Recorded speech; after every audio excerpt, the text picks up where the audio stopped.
এখানে ভি শেপের যে জায়গাটা খেয়াল করে দুইটার মাঝে হ্যাঁ দুইটার মাঝে এই যে বন্ড যে দুই বন্ড যে শেষ হয়ে গেছে এইটার যে চেস্টের শেষ মাথা ওনার এই চেস্ট পজিশনে ক্লিক করবেন ক্লিক করা বলতেছি মানে প্রেস করবেন কিভাবে হবে না প্রথমে যাবে বাম হাতের সেন্টার পয়েন্টে এইভাবে এবং এই বাম হাতের জায়গাতে আপনি এমন ভাবে পুশ করবেন কারণ হাতটা তো এইখানটাতে আমার এই হাতটাতে ম্যানুয়াল পাম্প করতে হবে যাতে উনি তো জ্ঞান হারাচ্ছেন ওনার ব্রিদিং করার জন্য ওনাকে এরকম ভাবে সবগুলো চেক করলেন নিঃশ্বাস আছে রেসপন্স আছে সব দেখলেন দেখার পরে উনি কি করবে এখানে এই ভি শেপের এই পজিশনটাতে প্রেস করবে প্রেস করার জন্য উনার তো এক হাত দিয়ে তো প্রেস করলে তার এই বুক পাম্প হার্টটির নিচে থাকে হার্ট তার মানে ওটাকে প্রেসার করার জন্য হার্টটি ভেঙে যেতে পারে তো ক্যামেরা হবে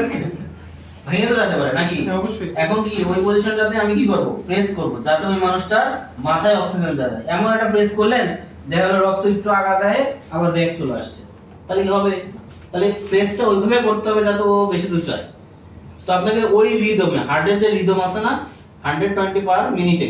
আমাদের হচ্ছে ব্রিদিং হয় তো আমাদের নরমাল কত লোয়ারে থাকে হচ্ছে 80 থেকে 100 হচ্ছে আমার হচ্ছে ওই আপনার ওই হার্ট রেটের যেটা নরমাল ওটাকে কি বলে পাম্পের যে রেশিও 80/120 এইভাবে তো আমি যদি 80 তে দিতে চাই তাহলে তো ওই মানুষটা তো বাঁচবে না এমন দেওয়া শুরু ইকবাল ভাই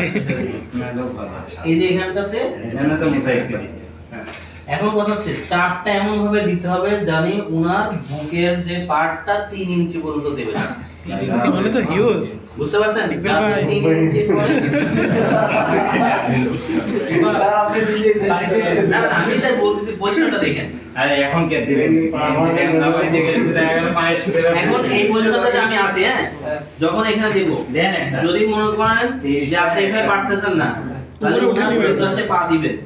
ওনার হাতটা থাকবে এরকম ভাবে ভি শেপে ঠিক আছে ভি শেপে দিবেন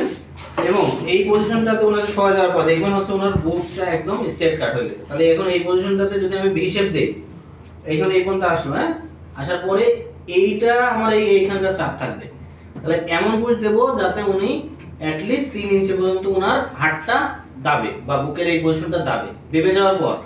উনি কি করবে দেখবেন হচ্ছে ওনার রেসপন্স চলে আসছে যে মনে করেন যে আপনার ইয়েটা মানে ব্রিদিং আস্তে আস্তে এভাবে চাপ দিতে থাকবো এভাবে চাপ দিয়ে একসাথে মিনিটে 40 বার করে মিনিটে 40টা করে পুশ তার মানে আমার যে হার্টের যে ব্রিদিং রেট ওই রেটের রেশিও অনুযায়ী আমাকে পুশ করতে হবে এবং 3 ইঞ্চি পর্যন্ত দাবালে পরেই ওর হার্টের পাম্পটা ম্যানুয়ালি ব্লাড ফ্লো হবে ওর হচ্ছে ব্রেনে ক্লিয়ার বুঝতে পারছেন এবং এটা রিদম হবে 3 সেট করে প্রথমবারে কয় সেট 45টা 40টা করে তাহলে 40টা করে আপনার 3 মিনিট পর্যন্ত দিবেন দেখবেন রেসপন্স আসছে কিনা তারপরে কি 10 সেকেন্ড রেস্ট তারপর আবার সেম রিদমে দিতে থাকবেন তার মানে ওনার যতক্ষণ না উনি এরকম রেসপন্স করবেন ব্রিদিং চলে আসবে আমি বাসায় এরকম ব্রিদিং আসছে ততক্ষণ মনে করেন উনি হচ্ছে এই যে খাঁচা এই খাঁচার যে হার্ট রেট শেষ হলো ভি শেপের যে জায়গাটা ভি শেপের এইখানটাতে পুশ করতে হবে তোমার 45 বার মিনিটে এবং হচ্ছে হ্যাঁ 1 মিনিটে 45 বার 3 ইঞ্চি পর্যন্ত দাবতে হবে এমনি তো মারা ওটা সেন্সলেস তো মারাই গেছে আমি এখন দিচ্ছি বাঁচাচ্ছেন কোনো ভাবেই ব্যাক করতে না পারে এটা কনফার্ম হবে আর কি। মানে কোনোভাবেই রোগী উঠে গেছে এখন 12টা বাজে